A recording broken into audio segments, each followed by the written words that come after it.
ہمیں نہیں معلوم کہ اگلے سال ہماری زندگی میں یہ دن آتے بھی ہیں یا نہیں، ہم اس سے پہلے ہی نہ دنیا سے چلے جائیں. اس لیے بہت ضروری ہے کہ ان 10 دنوں کی پلاننگ کریں کہ ہم نے کیا کیا کرنا ہے. صرف وہ کام کافی نہیں جو ہم ہر روز نیکی کے کام کرتے رہتے ہیں، مثلا جو روٹین میں نوافل پڑھ رہے ہیں یا صدقہ خیرات کر رہے ہیں، یا اور نہیں، مزید بھی کرنا ہے.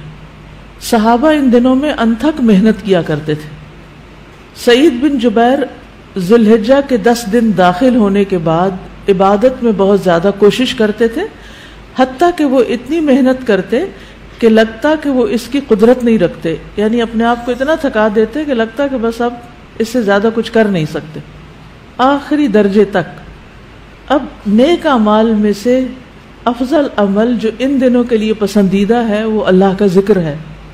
نبی صلی اللہ علیہ وسلم نے فرمایا کوئی دن اللہ کے ہاں ان 10 دنوں سے زیادہ عظمت والا نہیں ہے، اور نہ ہی کسی دن کا عمل اللہ تعالیٰ کو ان 10 دنوں کے عمل سے محبوب ہے.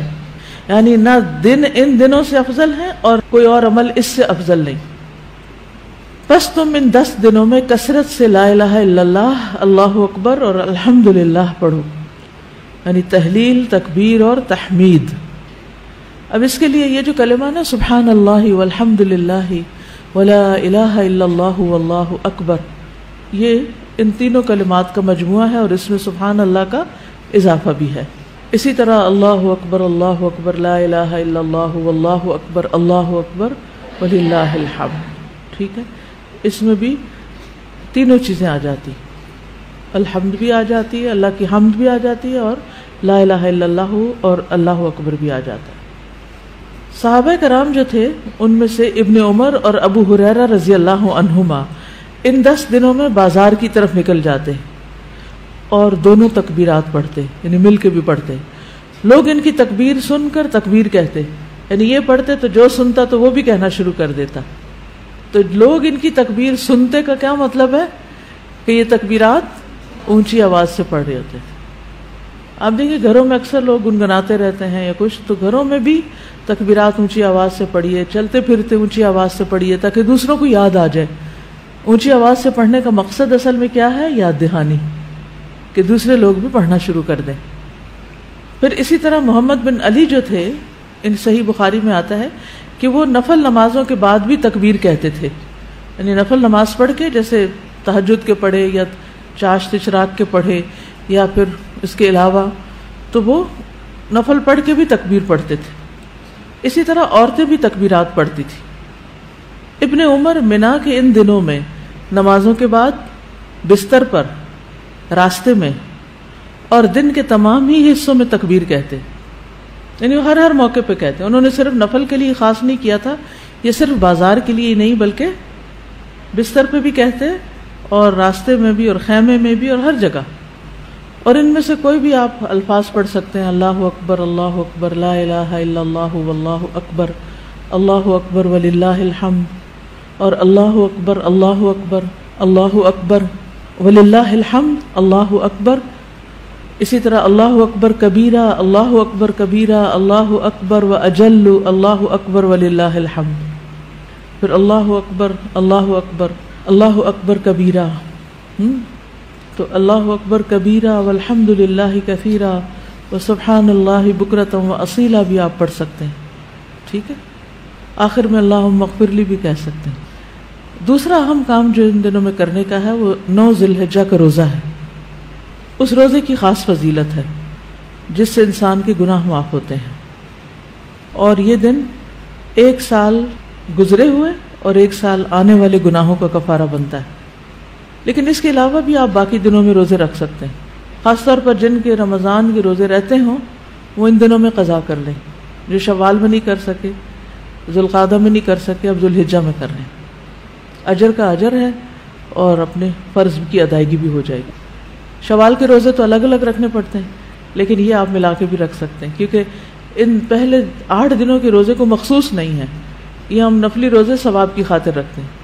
لیکن اگر قضا رکھ لیں تو بہت اچھا ہے. اور ان دنوں کا سب سے افضل عمل قربانی ہے. اقوال میں تسبیحات ہیں، افعال میں قربانی. تو مجھے امید ہے کہ آپ سب نے قربانیوں کا بندوبست کر لیا ہوگا. اگر ہر شخص الگ الگ نہیں کر سکتا تو مل کے بھی اکٹھے ہو کے بھی قربانی کر سکتے ہیں، کیونکہ جان کا صدقہ تو کبھی بھی کیا جا سکتا ہے. تو عام دنوں میں کرنے کی بجائے ان دنوں میں انسان کر لے، ان دنوں میں پیسے جمع کرا لے. خاص طور پر غریبوں تک جو پہنچایا جاتا ہے گوشت، اس میں انسان اپنا حصہ ڈال لے. ایک طرف کیا کرنا ہے، تسبیحات کی کثرت، اور دوسری طرف کیا چھوڑنا ہے، غیبت، چگلی، تانا، فضول میں لغو باتیں، ہنسی مذاق. اپنے شر سے دوسروں کو محفوظ رکھنا، اپنی زبان سے دوسروں کو اذیت نہیں دینا، بدگمانی، تجسس، ٹوہ نہیں لگانا، آر نہیں دلانا، نفرت و بغض نہیں کرنا، ظلم نہ کرنا ہے نہ ہونے دینا ہے، کسی کو بے عزت نہیں کرنا، آر دلانا اور تانا دینے والی عادتوں کو چھوڑنا ہے. ٹانٹنگ، وہ جو عادتیں ہوتی ہیں نا، ان کو بھی چھوڑنا ہے. غصہ نافذ کرنے کی طاقت رکھنے کے باوجود اس کو چھوڑ دینا ہے. گالی گلوچ، بد زبانی، ان چیزوں سے بھی بچنا ہے. مسلمان کو ہر طرح کی اذیت دینے سے رکنا ہے. رشتہ داروں کی قطع تعلق ہی نہیں کرنی، ان کو منانا ہے. ظالم رشتہ داروں پر بھی مہربانی کرنی ہے. اپنے شر سے پڑوسیوں کو بچانا ہے. اپنے ایمان کی تجدید کرنی ہے. صبر اور عفو درگزر کرنا ہے. اچھا اخلاق اختیار کرنا ہے. اول وقت پہ نماز پڑھنا ہے.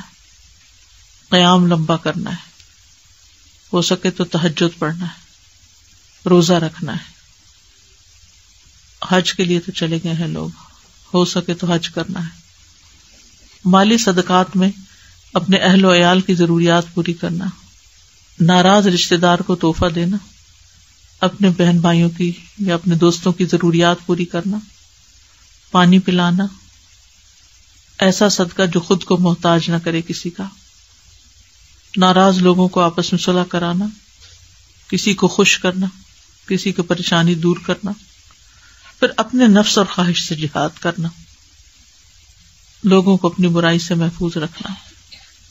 اور صدقے خیرات میں کھانے پینے اور دیگر چیزوں کے علاوہ اچھی کتابیں، اچھے پیمفلیٹس اور خصوصاً اس ٹاپک کی اویئرنیس لوگوں میں کریٹ کرنا ہے. قرآن کی تلاوت میں عام روٹین سے زیادہ پڑھنا، اس کو انکریز کرنا ہے. اللہ سبحانہ و تعالی ہمیں عمل کی توفیق عطا فرمائے.